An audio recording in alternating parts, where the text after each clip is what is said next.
اب تو خیر سے جاریہ اور زینب بھی تمہیں مل چکی ہیں، مجھے رات تک وہ دونوں یہاں چاہیے۔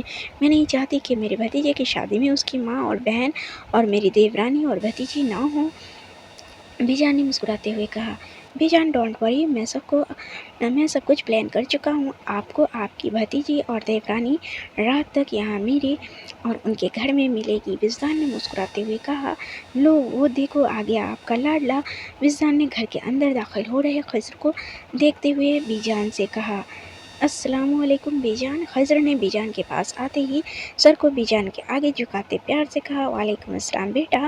بی جان نے خضر کے سر پر پیار سے ہاتھ پھیرتے ہوئے کہا، جی تو جناب آپ کو کیا ضروری کام پڑ گیا مجھے ناچیز سے؟ اور ایک منٹ پہلے تو یہ بتا کہ یہ گھر تو کس خوشی میں سجا رہا ہے؟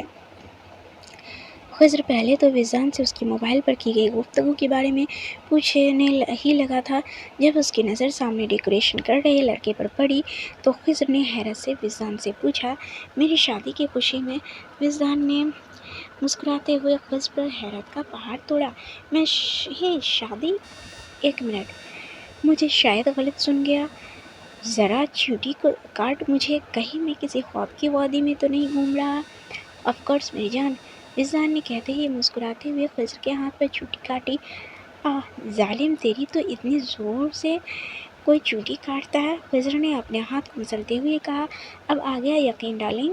وجدان نے شرارت سے پوچھا، شرم کرو وجدان، بی جان آپ ہی اسے سمجھائیں، شادی ہو رہی ہے اس کی اور یہ خبیث لڑکی کے ہوتے ہی لڑکے پر لائن مار رہا ہے، سریعام ڈارلنگ بلا رہا ہے مجھے۔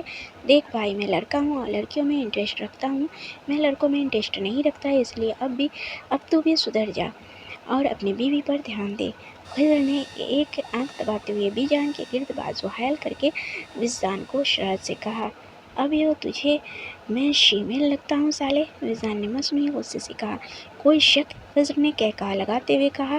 خضر کی بات سن کر بی جان بھی مسکرائی، تیری تو رک، تجھے میں بتاتا ہوں کون میل ہے اور کون شیمل، وجدان نے کہا۔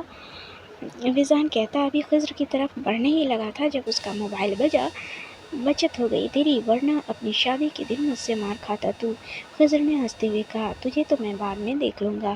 وجدان موبائل پر موجود نام دیکھتے ہوئے کہتا گھر سے باہر نکل گیا، بدمعاش نہ ہو تو کوئی اس طرح مذاق کرتا ہے بھائی سے؟ بی جان نے خضر کے سر پر چپت لگاتے ہوئے کہا، بی جان آپ بھی نہ میرے بال بگاڑ دیے آپ نے، خضر نے بالوں میں ہاتھ پھیرتے ہوئے کہا تو بی جان بھی اس کی باتوں پر مسکرا دیں۔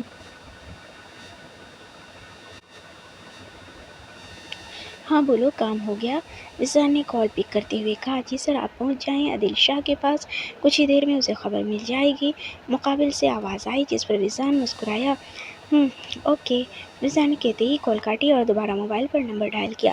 ہاں بول، کیا ہوا؟ حد ہے، گھر کے باہر ہے، کال کر رہا ہے۔ خضر نے کال پک کرتے ہی وجدان سے کہا، فالتو نہ بول، میری بات سن، میں امی اور زینب کو لینے جا رہا ہوں، تم گھر میں تیار رہنا، دیکھ لینا، اور ہاں میری دلہن کے لیے ڈریس آرڈر کی ہے میں نے، ڈریس آتے ہی اس تک پہنچا دینا۔ وجدان نے کہتے ہی کال کاٹی اور پھر موبائل پر نمبر ملایا، کال پہلی بیل پر ہی پک کر لی گئی۔ ہیلو، ہاں بولو وجدان، جاریہ بیگم نے وجدان کی کال پک کرتے ہوئے کہا، امی جیسا کہا ویسا کریں آپ، تب تک میں پہنچ رہا ہوں۔ پلان 1 کامیاب ہو گیا ہے، پلان 2 کی باری ہے اب، وجدان نے مسکراتے ہوئے جاریہ بیگم سے کہا تو جاریہ بیگم نے ہاں کر کے کال کاٹ دی اور عادل شاہ کے پاس گئیں جو کہ پلان کا حصہ تھا، اور دوسری جانب وجدان بھی گھر سے نکل گیا تھا۔ عادل بات سنیں، جاریہ اپنے مخصوص انداز میں کہتی۔ عادل شاہ کے پاس آئی، جی کہیے غلام حاضر ہے، عادل شاہ نے محبت سے جواب دیا، وہ مجھے شاپنگ پر جانا تھا، کچھ نئی ڈریسز خریدنی تھی، پرانی والی اب اچھی نہیں لگتی، اس لیے تم اب مجھ پر دھیان بھی نہیں دیتے ہو۔ جاریہ نے عادل شاہ کی کمزوری پر ہاتھ رکھتے ہوئے بڑے پیار سے کہا، جی کیوں نہیں، ابھی لے جاتا ہوں شاپنگ پر۔ عادل شاہ نے محبت سے کہا، کہاں جانے کی تیاری ہو رہی ہے مسٹر عادل شاہ؟ وجدان نے گھر کے اندر داخل ہوتے ہوئے عادل سے پوچھا۔ کچھ نہیں ینگ مین، میں آج ہماری محبوبہ کا شاپنگ کرانے کا موڈ ہے تو وہیں لے جا رہا ہوں، تم بتاؤ کیسے آئے؟ عادل شاہ نے اپنی بات بتاتے ہوئے آخر میں وجدان کے یوں آنے کی وجہ دریافت کی۔ وہ دراصل کال آئی تھی کہ وہ لوگ کچھ مال بھیجنا چاہ رہے ہیں دوسرے ملک، تو انہیں ہماری مدد چاہیے، اسی بارے میں ڈسکس کرنے آیا تھا۔ وزان نے جھوٹ کا سہارا لیتے ہوئے کہا، اچھا تو ایک کام کرو، اس سے پہلے عادل شاہ کچھ کہتا اس کا موبائل بجا۔ عادل شاہ نے کال پک کی۔ ہاں بولو۔ عادل شاہ نے مقابل سے پوچھا، کیا کیسے یہ سب؟ یو بلڈی باسٹرڈ، تم لوگ کہاں مڑے ہوئے تھے؟ مفت کے پیسے چاہیے تمہیں؟ ہرما جاہلوں، کال رکھو، آ رہا ہوں۔ عادل شاہ نے غصے سے پھنکارتے ہوئے کہا اور کال کاٹ دی۔ کیا ہوا عادل؟ جاریہ نے مصنوعی حیرانگی سے پوچھا، کیونکہ یہ سب ان کے پلان کا حصہ تھا تو وہ یہ سب جانتی تھیں، لیکن حیران ہونے کا ناٹک بھی تو کرنا تھا۔ ہاں، کیا مسٹر عادل شاہ اتنا غصہ کیوں کر رہے ہو؟ اب وزان نے اس کے غصہ ہونے کی وجہ پوچھی تھی۔ کچھ نہیں، گوڈاؤن میں آگ لگ گئی ہے، مجھے وہاں جانا ہوگا۔ تم ایک کام کرو، جاریہ کو شاپنگ پر لے جاؤ۔ عادل شاہ کہتا گاڑی کی چابیاں لیتا گھر سے باہر نکل گیا۔ گڈ جاب مائی ڈیئر سن، آج لگا کہ تم سالار شاہ کے بیٹے ہو، جاریہ نے وزان کو تھپکی دیتے ہوئے کہا۔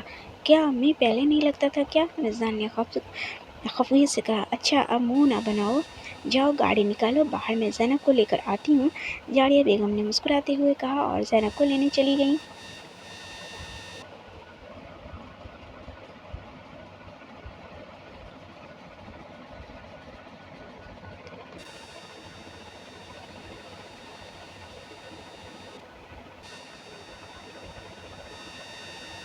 خضر گھر کے کاموں میں گھن چکر بنا، کبھی کسی کو تو کبھی کسی دوسرے گھر کو سجانے کی ہدایت دے رہا تھا۔ ارے بھائی ایسے نہیں، ایسے لگاؤ۔ خضر نے ہال میں لگے جھومر پر پھولوں سے سجاوٹ کر رہے لڑکے کو کہا۔ ارے بھائی یہ پھول آپ مجھے دے جائیں اور کچن میں کھانے کے انتظامات دیکھیں۔ سامنے سے پھولوں کی ٹوکری تھامے آ رہے لڑکے کو خضر نے کچن کی طرف بھیجتے ہوئے کہا۔ ہاں تو برخوردار، کیسا لگ رہا ہے؟ تیاریاں کرتے ہوئے بی جان نے اپنی ہنسی دباتے ہوئے کہا۔ کیا بی جان آپ بھی شروع ہو گئیں؟ یہ نہیں کہا کہ معصوم بچے کی مدد ہی کروا دیں؟ آ گئیں ظالم سماج بن کر مجھ پر مذاق بنانے؟ خضر نے منہ بناتے ہوئے کہا۔ اوہ تو میرے معصوم بچے کو مدد چاہیے؟ بی جان نے محبت سے پوچھا۔ بی جان کی محبت بھری آواز سن کر خضر نے ہاں میں گردن ہلائی۔ چپ کر کے کام کرو، آئے بڑے مدد مانگنے، تیاریاں تم نہیں تو تمہارا کوئی اور آ کے کرے گا، کام چور نہ ہو تو؟ بی جان نے اچانک اپنی ٹیون بدلتے ہوئے غصے سے کہا۔ خضر تو بی جان کے بدلتے ہوئے رنگ دیکھ کر ہی حیران رہ گیا۔ سر باہر کوریئر والا آیا ہے، ملازم نے آ کر خضر سے کہا۔ ہاں وہ شادی کا ڈریس منگوایا تھا، وزان نے جاؤ لے کر آؤ، اور سامنے دیکھ رہے ہو دو کمرے چھوڑ کر تیسرا کمرہ وزان کی دلہن کا ہے، وہاں ڈریس دے کر آؤ۔ بی جان نے سیڑھیوں سے اوپر اشارہ کرتے ہوئے خضر کو حکمیہ لہجے میں کہا۔ خضر تو بی جان کا انداز دیکھ رہا تھا کہ کیسے آج بی جان ظالم سماج بنی ہوئی ہیں۔ کیا دیکھ رہے ہو، اگلی صدی میں جانے کا ارادہ ہے؟ جاؤ نا، بی جان نے غصے سے کہا تو خضر